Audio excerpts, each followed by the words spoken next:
O dia da prova da ESA está chegando, é o grande dia, o dia da batalha, dia 8 de outubro, o dia que você pode chegar lá e mudar a sua vida em 4 horas de prova. Soa meio nervoso, né, eu falar isso aqui, mas realmente é a verdade, é uma prova que pode mudar a sua vida e nesse vídeo eu vou te explicar o que você pode estar fazendo nessa reta final para intensificar, para chegar no dia da sua prova no ápice, essa é a ideia.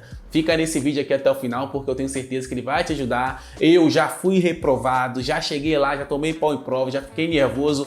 Então eu tenho uma certa experiência para estar passando aqui para vocês, beleza? Então fica nesse vídeo aqui até o final e vamos que vamos. Hop, fala galera, eu sou o Abraão, canal Triunfo Militar, seja muito bem-vindo de volta ao meu canal. Aqui é um canal de vibração, um canal de concurso público militar. Se você vibra com esse conteúdo, clica aqui embaixo em inscrever-se e não deixe também de ativar o sininho da notificação para ser avisado dos próximos vídeos e me seguir lá no Instagram, Triunfo Militar, conteúdo insano do mesmo jeito. Como eu falei no começo do vídeo, a sua preparação, né, esse tempo todo que você está se preparando vai se resumir num domingo, no dia 8 de outubro, em 4 horas precisamente, onde você vai fazer uma prova na qual você vai ter português, matemática, história, geografia, inglês e uma redação de caráter eliminatório, onde você tem que fazer o seu melhor naquele dia. Você tem que pegar a sua bagagem de estudo e chegar nesse dia, fazer desse dia o grande dia. Levando em consideração que você tem que fazer a prova da ESA em 4 horas, cara, é um tempo realmente curto para você conseguir resolver as questões, porque são 50 questões mais a prova de redação. Levando em conta que você vai fazer uma redação de 1 hora, você tem 3 horas para responder as 50 questões. Isso dá na casa de 3 minutos e meio, mais ou menos, né? Um pouco a mais que isso, para você responder cada questão. Então você vê que realmente o tempo, o controle dele é extremamente importante. E você tem que treinar isso na reta final. Como? Fazendo simulados e fazendo correções e fazendo provas de anos anteriores, cara. Essa é a base da reta final. Questão. Nos simulados, né, que a gente tem as questões dentro do simulado e também as questões de provas de anos anteriores para você pegando o visual ali, pegando principalmente o gosto da banca nas questões. Que você vai pegando isso como? Na prática. É o que eu costumo falar para os alunos do Triunfo. Reta final é Shivunki, tem que Shivuncar. Bota a caveira, puxa a energia do fundo do coração e continua mantendo. Às vezes você pode estar cansado, eu sei, já fui concurseiro. Você tá ali, pô, naquela batida, pá, será que vai chegar o bom momento?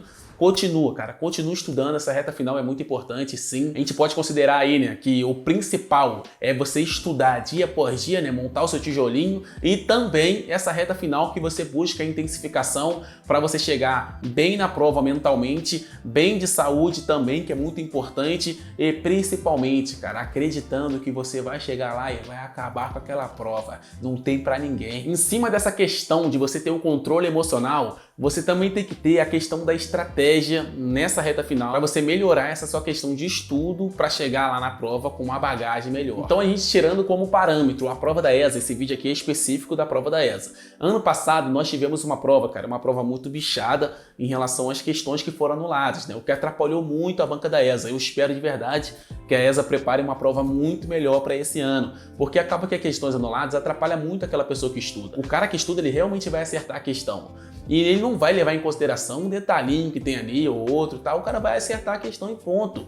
Agora, quando o cara anula a questão, o cara perde aquela questão que ele acertou. E é bom para quem não estudou, né? Porque quem não estudou erra a questão e acaba ganhando aquela questão anulada. Então eu espero de verdade que a ESA faça uma prova realmente compatível com aquele valor de inscrição, né? Que a pessoa paga lá para montar o concurso, que façam direitinho, por favor, né? Quando eu falo dessa questão, né, de entender a prova da ESA, entender o que a ESA cobra, eu resolvi trazer para vocês aqui um dado muito interessante, que é o raio-x da prova da ESA, o raio-x geral da última prova. Aqui eu não estou considerando a prova de 2010, a prova de 2012, 13, 14. É importante sim você estar ciente. Tem vídeo meu aqui no canal onde eu falo sobre domine a prova da ESA, que eu falo dos principais assuntos. Mas pegando a última prova, cara, a gente tem uma noção geral do que a ESA pode cobrar no próximo concurso. Claro que, lembrando que eu estou falando aqui de novo, não é apenas esse universo, mas a gente consegue entender como a ESA consegue pegar os assuntos e jogar dentro de uma prova onde ela tem 14 questões de português, 14 de matemática, 6 de história, 6 de geografia e 10 de inglês. Vocês vão ver o que eu estou querendo dizer aqui para vocês. Ó. Primeiramente, vamos lá, vamos começar com a matéria de português.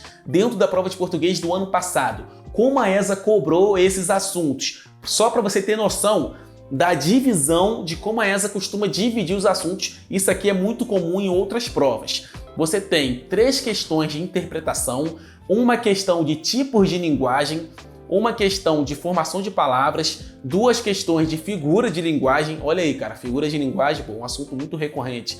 Sempre, pô, toda prova tem uma questão de figura de linguagem em português. Uma questão de análise sintática, o uso da partícula me, né, especificamente, que foi o tipo de questão. 2 questões de classe gramatical, que no caso ela cobrou o adjetivo e a partícula ser, né, a função gramatical daquela partícula. Uma questão de acentuação gráfica, 2 questões de literatura e uma questão de semântica, né, o sentido das palavras. Então você vê aí como é que ela pegou aquele edital, porra, grande, né? Português nem tanto, mas é legal, né? Eu trazer aqui o raio-x do que realmente caiu na prova para você entender como é que é feita essa divisão, mais ou menos, que a banca da ESA adota. Agora, na parte de matemática, a gente teve uma questão, ó, como é que foi bem ramificado, mas com atenção especial numa matéria que eu vou falar aqui, ó.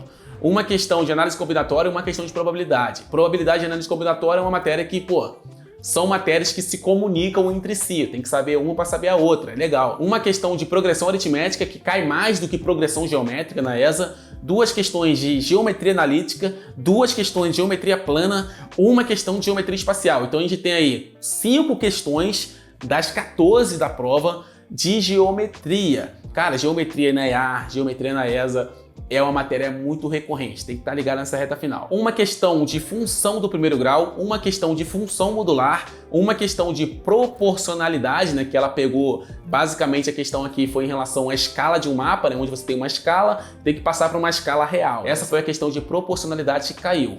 2 questões de matrizes e uma questão de logaritmo. Cara, matrizes e log é uma matéria que está cada vez mais recorrente nas provas de matemática. Eu tenho visto isso não só na ESA. Na parte de história, a gente teve 2 questões de período colonial, exploração, basicamente.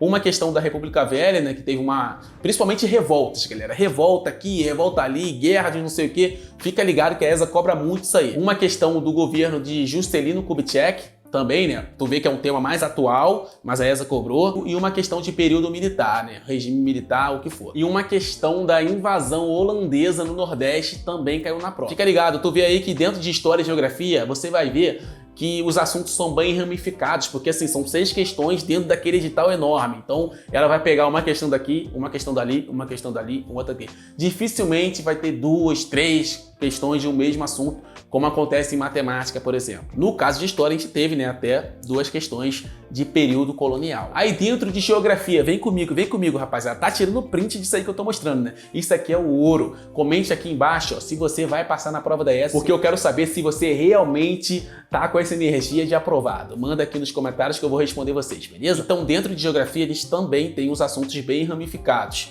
Primeira questão, né, foi de relevo, depois industrialização da Amazônia, depois agricultura, depois fenômenos climáticos, depois fuso horário e por fim a gente teve a questão de fontes energéticas. Você vê aí que foi uma questão de cada assunto, basicamente, bem ramificado. Mais para frente do vídeo, então é importante que você fique nele até o final, eu vou te explicar o que você tem que intensificar em cada parte da matéria, dando uma atenção especial nos assuntos e na forma de estudo que eu vou estar falando aqui, beleza? Então, na parte de inglês, a gente teve 4 questões, se liga só, 4 questões de interpretação. Eu falo isso para os alunos do Triunfo, cara. O vocabulário do inglês é muito importante, principalmente com uma prova onde você tem que ler aquilo e entender aquilo que você está lendo em inglês. Não importa se você fala, não importa se você está entendendo o que a pessoa está falando, o importante é a leitura. Também tivemos uma questão de plural, 2 questões, né, de grau comparativo dos adjetivos, 2 questões de verbo e uma questão do uso do many, a expressão many aí. O importante é a escrita, é isso, cara, para a prova é isso. Então assim, pegando o panorama geral da prova da ESA,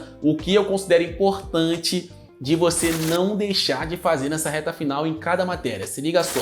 Primeiramente com português. Português você não pode menosprezar. Tem muita gente que acha que sabe português. Não, eu sei português. Não, português é tranquilo, tá de boa. Mas na hora de fazer as questões acaba não acertando, porque muitas das vezes deixa ali o português de lado. Então a principal dica, galera, nessa reta final é não deixar o português de lado, focar na parte de interpretação também, porque, pô, tu viu aí, foram quantas questões? Foram Dentro de português de interpretação, 3 questões de português de interpretação. Sempre vai ter mais questões de interpretação assim dos assuntos que são cobrados. E também, galera, foca ali na parte de gramática para você pegar o bizu ali legal, principalmente de análise sintática e na parte de morfologia. Na matemática, não crie crenças limitantes de achar que você não pode aprender matemática, de você, vai ter dificuldade na prova. Não, energia positiva e pensamento positivo também. Essa é a matéria que eu considero que você tem que mais fazer questões. Não estou falando que você não tem que fazer questões das outras matérias, mas principalmente matemática, porque matemática é o mesmo assunto, né? Uma mesma questão, você pode ter várias formas de resolver aquela questão dependendo do tipo de questão. Então, às vezes, você vai lá e lê a teoria, beleza, entendi, faz o exercício. Mas vai ter exercício que só aquele exercício tem como fazer daquela maneira. Então é importante você estar pegando todo o bizu de como se resolve os exercícios característicos. Porque tem exercício sim, como eu disse, que há uma forma específica de resolução. Então, quanto mais você souber das formas de resolver as questões, melhor, menos surpreendido você vai ser no dia da prova. História e geografia. Cara, história e geografia, você vê aí, né, que dentro do edital, que é grande, eles cobram vários assuntos, né? Tentam pegar ali pelo menos uma questão de cada assunto. É legal, dentro da parte de geografia e história, que você busque entender o assunto. Não estou falando que você não tem que gravar, não. Algumas coisas é legal você decorar ali, ter uma decoreba ali rápida. Mas um entendimento, assim, a matéria que você tem que entender o sentido geral, o cara vai falar da revolta tal, aí você tem que lembrar, pegar ali o conceito do comando da questão, ele vai contar uma historinha, aí você tenta lembrar daquilo tudo que você estudou e a partir do momento vai e responde a questão. Algumas coisas é papum, mas dentro de história e geografia eu acredito que esse entendimento geral da matéria vai te ajudar muito a resolver as questões. Parte de inglês não tem mistério, vocabulário e gramática, não busque errar as questões de gramática, porque as questões de interpretação costumam ser as mais complicadas de você responder, né? Tem que pegar ali o conceito, tem que entender o que o cara quis dizer, porque tu não vai pegar um texto de inglês e vai, ler palavra por palavra. Não, tem que pegar o conceito geral. Então tente pegar ali a parte de vocabulário e melhorar de verdade nessa reta final, trazendo vocabulário para você e fazendo as questões para chegar no dia da prova melhor nessa questão de interpretação. E a redação é caráter eliminatório, né? Para você não ter medo de redação, tem que tirar de 5 para cima, buscar fazer redações. Eu sugiro que você faça pelo menos uma redação por semana, se possível 2, fica legal. Acho que 4, 5 redações por semana não é tão necessário, a não ser que seu nível de redação esteja muito abaixo, mas normalmente de 1 a 2 tá tranquilo. Eu gosto muito de fazer redação como o primeiro obstáculo da prova, vamos dizer assim, aquele primeiro obstáculo onde você faz a redação, fica mais sossegado, que já terminou a redação, aí você parte para as questões. Eu acho muito interessante, mas tem gente que prefere fazer depois, tal. Tem que buscar a melhor forma de você controlar esse tempo, esse é o principal. Então é isso, minha tropa, vamos para cima, é a reta final, vamos que vamos, porque a aprovação vem. Tô contigo, tamo junto e vamos vibrar, porque logo mais no dia 8 você tem tudo para estar dando esse primeiro passo na aprovação na ESA, né? Porque depois da prova ainda tem as outras etapas, mas o mais difícil com certeza é passar na prova. E eu tô contigo, hein? Tamo junto. É nóis, galera, até os próximos vídeos. Valeu!